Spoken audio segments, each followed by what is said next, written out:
My awesome shelf when I was a kid definitely would have had a lot of graphic novels in it, even though the term wasn't even popular back then. It would have had a lot of graphic novels in it. It would have had all of Lloyd Alexander's stuff. I was really into real life stories, kind of like my son. I was really into real life stories as well.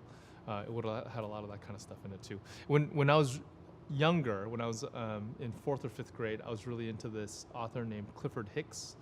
He's not really widely read anymore, but he had this series that starred a kid genius named Alvin Fernand, I think his name was. That was amazing. It was amazing. It was him and his little sister and his best friend, and they'd do all these different adventures together. So my awesome shelf would definitely have that. Nowadays, as an adult, I think my awesome shelf, it would definitely include all the things that I thought were awesome when I was a kid. Um, but I'd also have Shusaku Endo on it. He's a Japanese Catholic writer that has been a huge influence on me. He lived and died in Japan. I can't read Japanese, so I've only read translations of his work. But a lot of his work focuses on the tension between East and West, Eastern and Western ways of viewing the world.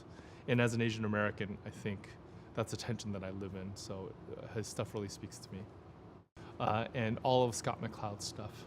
He's a huge influence on me as well. Well, Scott McCloud, I don't know if I'd be doing comics if it weren't for Scott McCloud. He wrote a book, he wrote and drew a graphic novel called Understanding Comics. It's a graphic novel about how graphic novels work. And I read that right at the end of high school or early college. It blew my mind. You know, I grew up reading mostly superhero comics because that's all that was available to me.